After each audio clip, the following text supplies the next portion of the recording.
I'm a little bit unsure how I feel about the lighting because I edited a couple of footages already, and without the white, sometimes it does make me blend into the color a little bit. But now it looks good.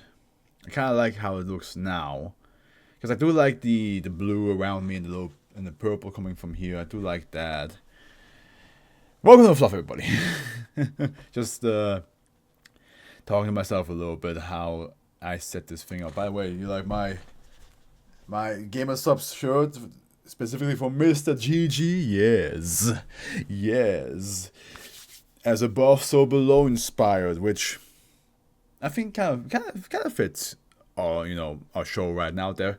Death Parade. Because technically we're I assume wherever this realm is might be below, might be also above. As above, so below. Who knows? Who knows? We don't know where this place takes place, okay? We don't know. We don't know. But we can find out some more stuff today because we are at episode 7 now. I'm pretty sure I am. Yes, I am. Last episode we had a. Let's just, let's go with a lovely lady, okay?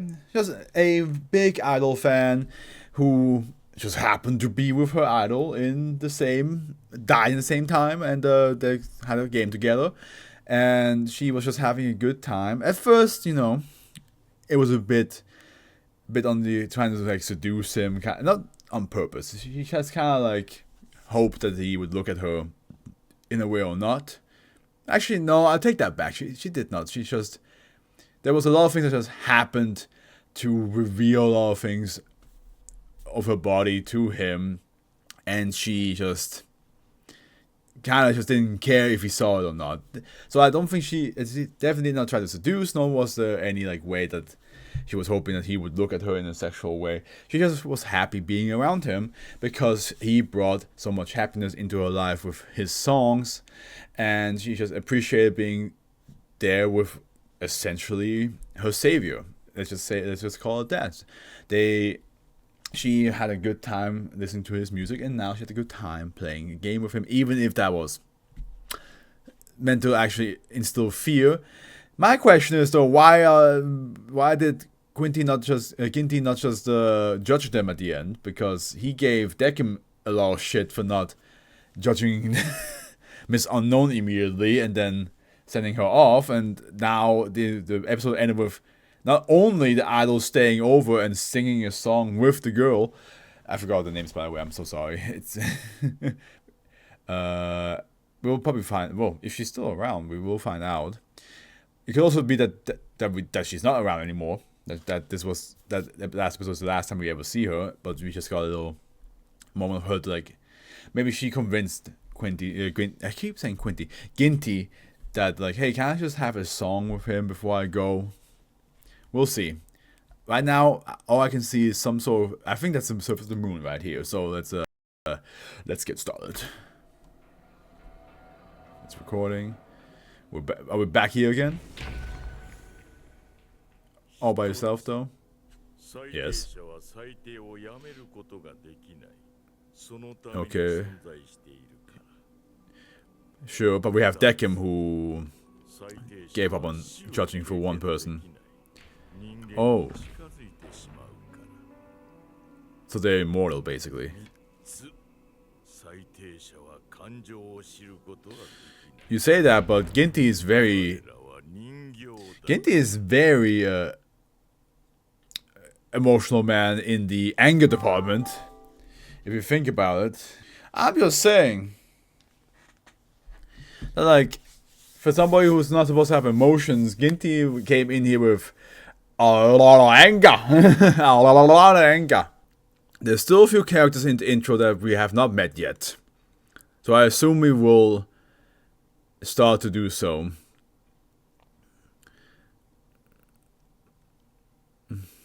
Like her, we haven't met them yet.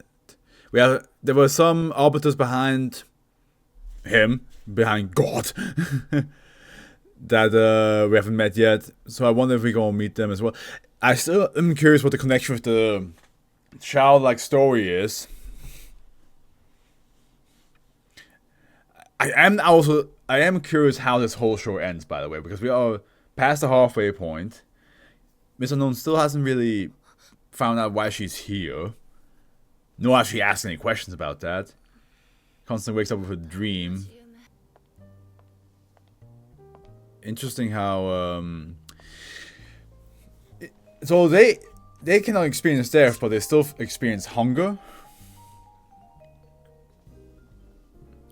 I do like that we get to see some other arbiters, and looks like they hang out, talk to each other, eat with each other.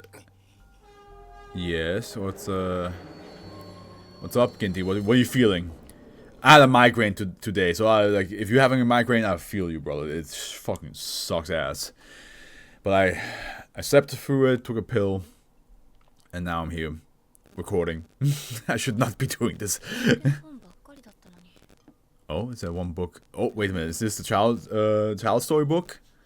By any chance? The Chavot? Yes!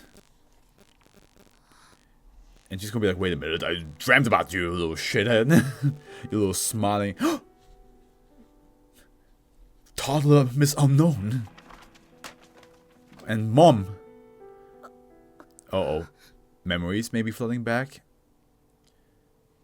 Is that possible? Oh, hey! Speak of the devil, I mentioned you, and now you're here. Hello there. Oh, okay, looks like it's an arbiter. So, from the looks of it, all the ones who are arbiters have the cross eyes thing, like the little pattern there. The one who says, like, who's the closest to God. I mean, yeah. You should know that by now, like, you... Look where we are. Wait a minute, she always had that white stripe in her hair? That's new, right? That hasn't been there before. Or did I just never see it before? No. Hold on now. That can't be right. I cannot have not realized this whole time that she has that. That would be a new level of ignorance. That would be the type of ignorance that like that the ladies complain about the guys. It's like how do you not realize I changed my hair? I refuse. I refuse. Give me episode 3. Let me see here. Let me see here. Where is a good shot of her? Oh my gosh, she did. I am disappointed in myself.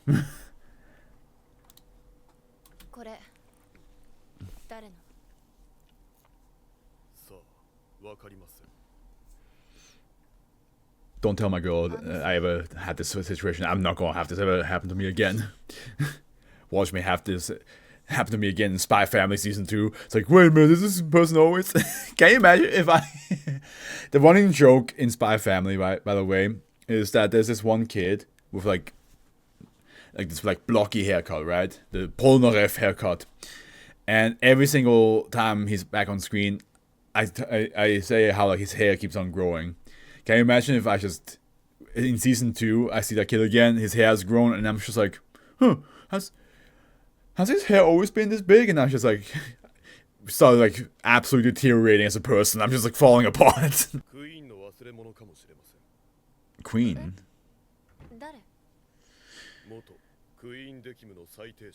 Oh. So, Queen was the former arbiter here? And you're Decim. So...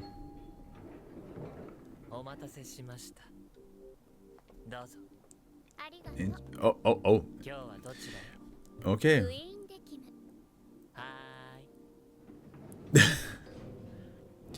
I want to know more about him. We don't get to see him enough.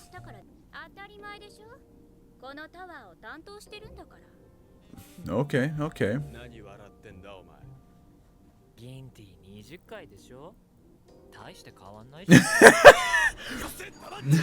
Rubbing it in. Also 90 floors. It's pretty great. Oh. Oh, she is a...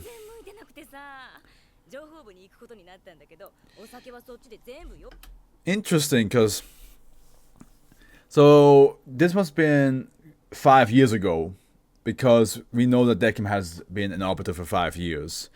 Well, we don't know if this is like if he just took over Quinn's place, or if he was an arbiter before, like as if like if he was an arbiter before and then took over this place, or if this is his fresh start into being an arbiter. But it is interesting, again, for the fact that one of the rules is supposed to be that arbiters are not supposed to have emotions. We have Ginty over there who's angry, and we have Quinn who's really happy. Like,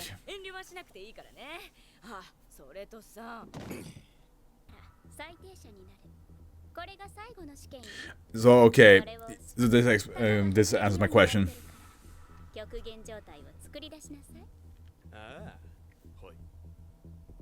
So this is before Decim became an arbiter, so 5 years ago. Hey! That's the billiard game that we see in the OVA. Okay, okay.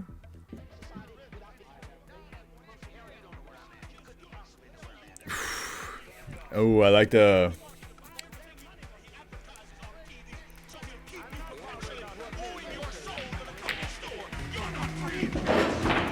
What is that? What is that soundtrack? I was trying to listen to it. Like I heard like it almost sounds like a radio, like multiple radio shows or like news happening at the same time. Like,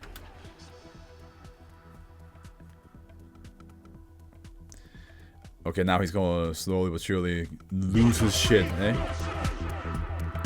So. Okay.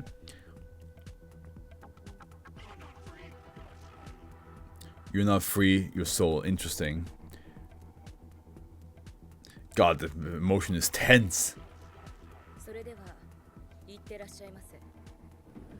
Oh, they both did not have a good time. You can tell that they definitely did something to each other. Like, they definitely were at each other's throats at the end there. Mm-mm.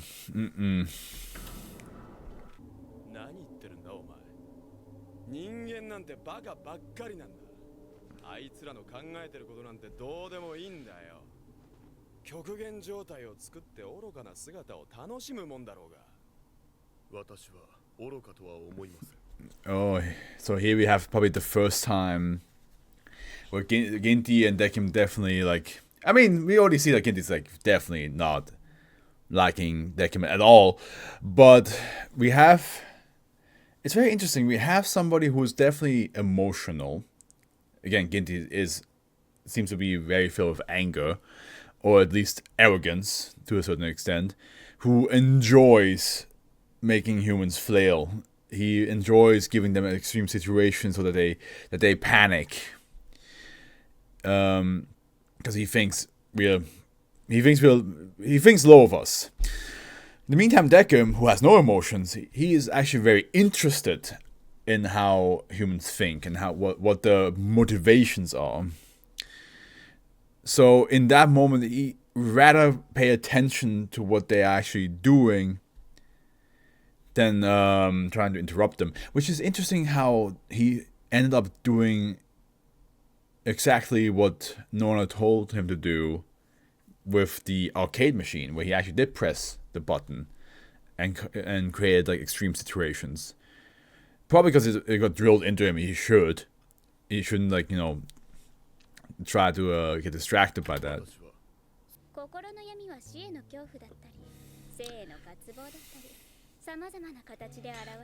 And that's probably how that's why probably he starts doing the things she says, because he wants to see those emotions. He wants to like learn from them.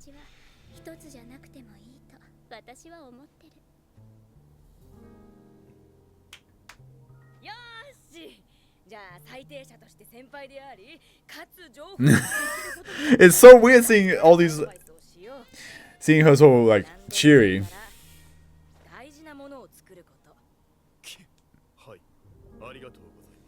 Oh, okay. He probably found something. And now we're here.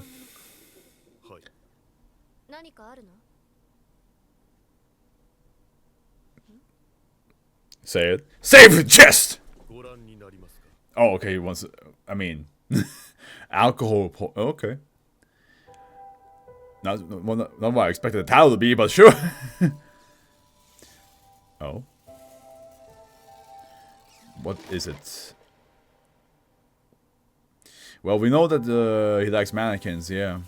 We do know that. He has a fascination for them. Which we probably gonna dive into it. Why now, huh? Why does he have a fascination for mannequins? Why does he care for emotions so much? Especially because mannequins is like... Yeah, they're human shaped, they're humanoid looking, but they don't move, they don't think, they don't act. They don't emote.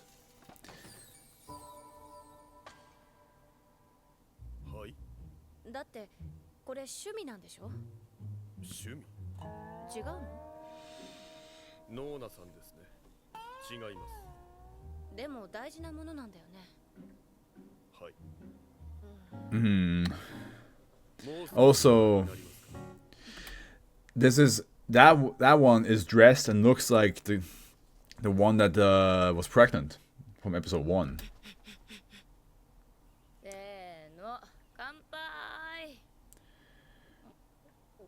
Which is the one that that most likely had lived a fulfilled life to a certain extent. Would I say that though? I mean, she probably does not feel that with the regret of having an affair. So I'm trying to guess what he means by that when he showed that to her.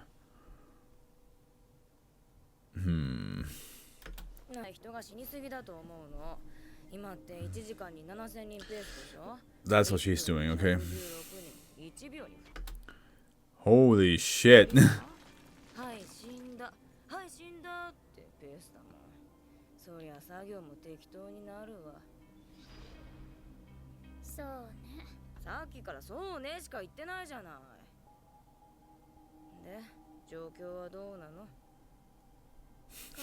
Man, it is kind of sad seeing her going from the happy arbiter to this like, I am pushed beyond my limit. I have seen things, grasping the memories I just don't want to see. Do you know how many of these are children that died out of either accidental circumstances or murder? You know how tough it is to sleep? We don't sleep. Just listen.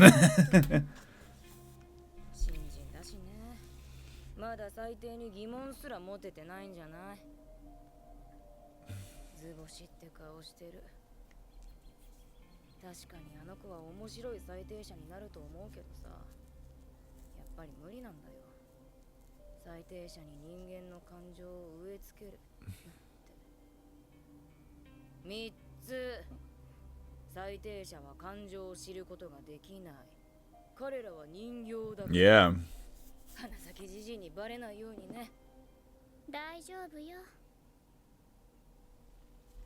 Again, it's interesting how they all know about the rule, but there's still a lot of arbiters that feel emotions. Or they're more like they cannot feel emotions towards the human beings. Well, no, because he's saying because they're puppets. I guess the emotion that they feel is not the same level or the same type of emotions that we humans feel. Is that what they're trying to say? Because she did say implanting human emotion to an arbiter.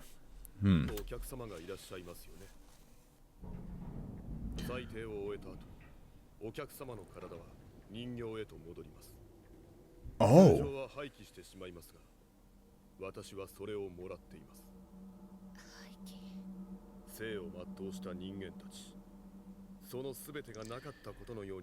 Oh, interesting. So it's not that. So I mean that makes sense because we did get in episode 5. We did see the one who pretended the one who said, "Oh, I don't want to go through this again. I don't want to be here." She did say it's a dummy with implanted memories. So all those people that we constantly see coming in here are mannequins that have somebody's like memories or soul implanted into it, and then it all acts out, and then once the judgment has passed, the soul / memory is gone, mannequin falls apart. Which I assume that's why he was able to have like one of the mannequins look like the pregnant woman from episode 1.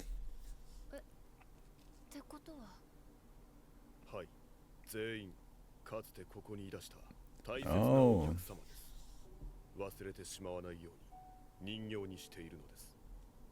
Yeah, now that makes it less creepy now, doesn't it? Which is such a good... I think that's such a good twist. Yeah, exactly, here we go.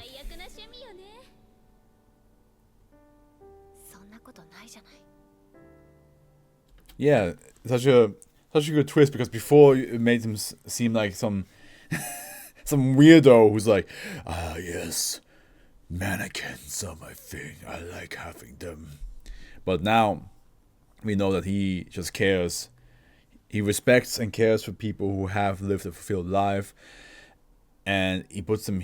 And again, he did say that the memories are being wiped, because you cannot have who knows how many people they have to like judge, but you cannot have all their memories like stick with you while you judge the next one, because then that just makes the job harder, because you still kind of like stuck with something.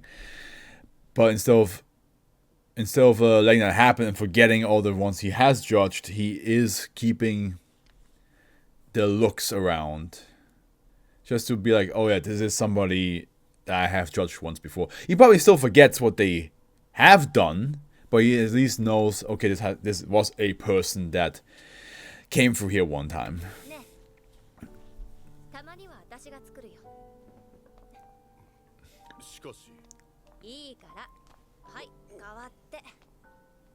Dekim is such an awkward guy, but like in such a lovable way.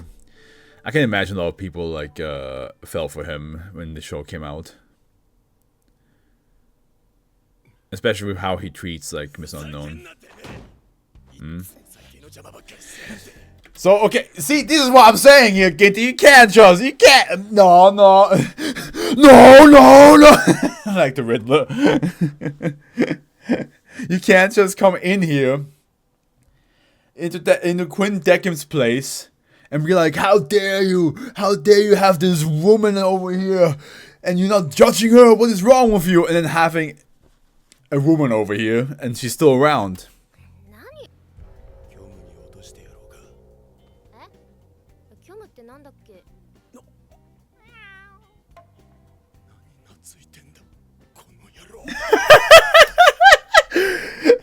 It's like, how dare you? You can hear the pain in his voice. You can hear it's like, I thought it was me and you, best buds. We gotta stick together out here. We're partners, right?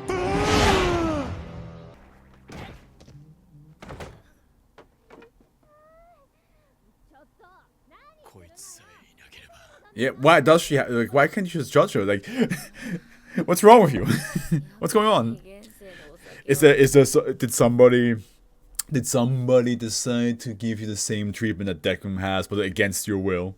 And now you're like, no, please, let me send her to the void. You're like, no, it does not deserve to be in the void. You're gonna send her to the void because you want to, not because you judged her correctly.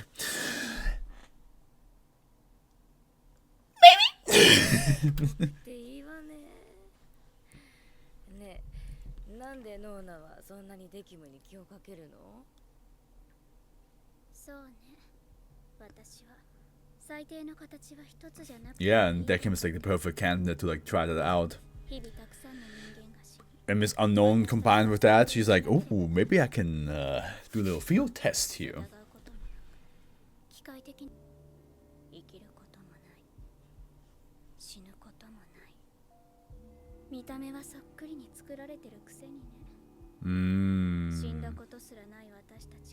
She's probably asleep right next to you. Ooh, I like that. I like that. That is a... Yeah, it is a good question. Like, the only thing is odd how the ones who have never died are the ones judging the dead. That is, you can say that about anything, honestly. You can say that about anything nowadays. The amount of people that like criticize something while not having experience in themselves, you know. If I may go in this route, abortion, for example. There's a lot of dudes. There's a lot of dudes who think they can put the 2 cents to the mix. At the end, if you want a child, understandable. It's understandable. Hey, you want to be a dad? Sure, absolutely. We understand that. But not giving the woman the chance, if she does not want to have the child, to get rid of the child, to save herself from something that she doesn't want. And of course, there's a huge gray area, right? Because there is the part where like he wants to be a father, and she agrees with him, but then they don't find out like, actually no, I don't like this idea anymore. That can happen. But there's also like a lot of times when somebody talks about how women want an abortion right, it's because there's a lot of times where women are forced into having a child. And that is the biggest argument point of why they should have the right to make that decision. So, and also nowadays, I understand sex ed in certain countries are just not prevalent. But nowadays we should understand, if you want a child, you should talk it out first. You should definitely think about it carefully and then aim to have one. Both together agreeing consensually. And like I said before, there's a lot of dudes that just think they can just come in here and be like, hey, no. We make the choices if you can have an abortion or not. Which is wild. You're not the one giving birth. You're not the one carrying the child for 9 months. You're not the one having your body shift and morph. So you get to at least talk about the fact that if you want to be a father and you're a good person and your wife or girlfriend agrees to be a mother with you, a parent with you. Yeah, you both are moms now. A parent with you, then yeah, of course you can talk about how like you have this excitement, this preparation, this organization, and everything about that. Sure thing. But other than that, you don't get to walk into a woman's life and tell her if she can have one or not. I'm sorry. I know there's a lot. That's like a 5-hour discussion point, and I'm very much paraphrasing because there's a lot of small little subtext, little sub branches that we can talk about and deep dive into. But generally, that's an example of like, why are you criticizing somebody who doesn't want to give birth if you never gave birth yourself? You know what I'm saying? That's what I'm saying.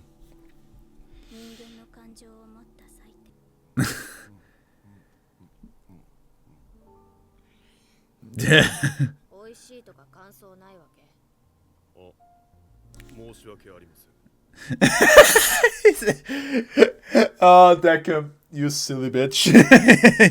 you silly little gangster, you silly little dude.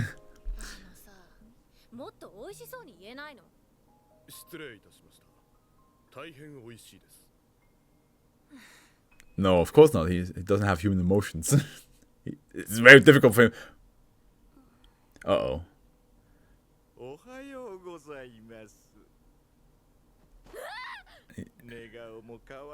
Hey! 勝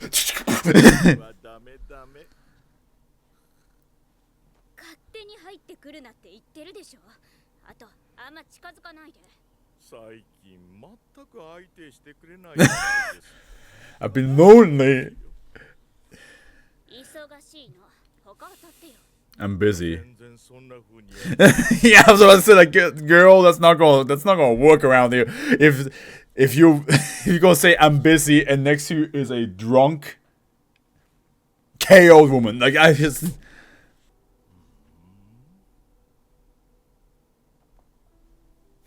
たまには来てくださいよ。8逃げなんてずるい。はいはい。 That was close, girl. That was a bit too close for comfort. なずったかな。 Just a tiny bit. Just a tiny bit.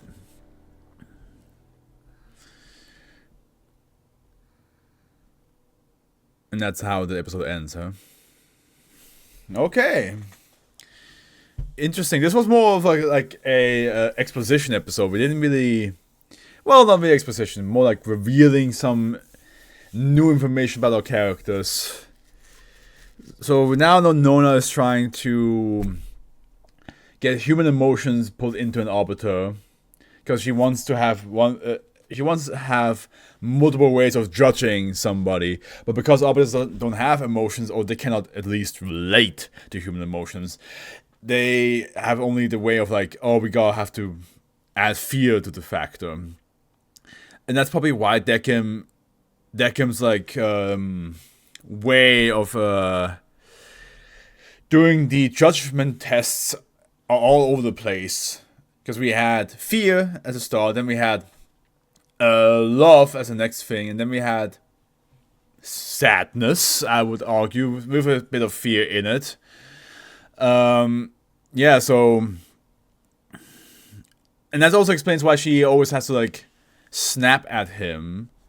Because she wants him to experience all these different ways of judging somebody, but she has to pretend to be like, no, there's only one way for you to do things. Don't stray from the right path. Don't stray from what I taught you. Blah, blah, blah, blah, blah. And now we also know that those mannequins are all like past people that came here. And yeah, the moment Miss Unknown asked, like, oh, do you remember any of these people? I was like, well, no, he did say the memory is being wiped. So naturally, he would not be able to remember anything about them. But he's aware that they came in here, and he's just trying his best to, like, you know, respect whatever life they had. 無理ってごめんね。坊やに送るんでしょ。無理だよ。専用の裁定者に送る。 They have to go to a special arbiter. もっといいの差し入れるから。わかったよ。 Okay, looks like... ノーナ、焦ってるの。 Yeah. もともと時間がないだけ。 Interesting. Okay, Nona. Okay, Nona. I am curious how well your plan's gonna go. How successful will you be? It's very interesting how the whole part of like judging people and the games that the people have to play became more of a subplot now. Like the first, I would argue, like the first 4 episodes, it's definitely a major point. But now the games are more of a distraction from the main story that we're trying to figure out, which is Nona trying to implant human emotions into an arbiter, and Miss Unknown's memories. Like how is she, like, of course she brings a human emotion aspect to it.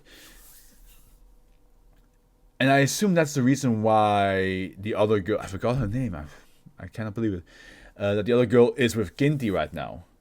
Is because mayhaps, Nona is trying to give every single arbiter a human companion, just so they can have human emotions somehow in their life.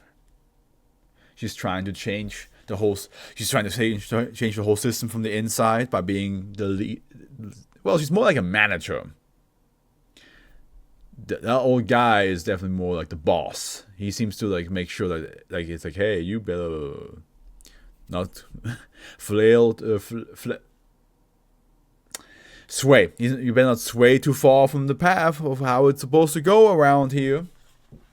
And she is secretly trying to be like, okay, let me see if I can actually change the whole thing. But now she's like, okay, we don't have much time. So it looks like the next few episodes will probably be a bit more intense when it comes to her plans. And now she has also 2 special people being sent to Deckham. which I wonder how, in what way are they special? What do they offer that makes them stand out compared to everybody else? We already had a couple that were together, two childhood friends, two different people from like childhood, well, not childhood, like family trauma. Sorry, family trauma.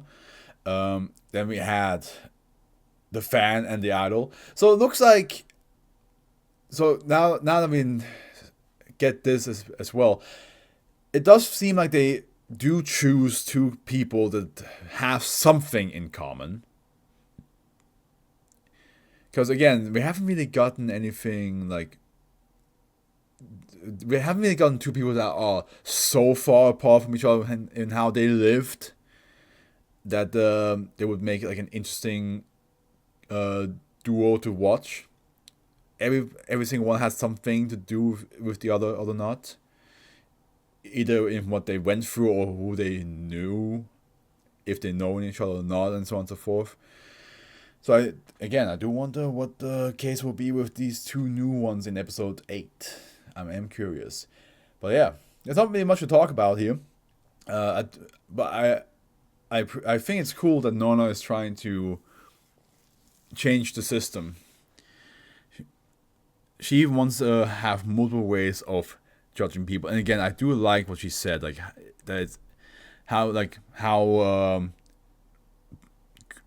basically beings that have never died are judging over the dead. It's a very interesting concept to think about. You can kind of also feel like with like gods in like any like mythology, it's like the same thing. Like how come you are judging us when you yourself have never died? And to be fair, a lot of gods have died, and some of them have even come back from death. So, but in most cases, that's not the case. Yeah, no, I'm super curious how this is gonna go on. I'm loving this show more and more. It's just very fascinating, and I honestly, I would have been down if the show was also only about the games and judging. But the fact that we also have this little like breaking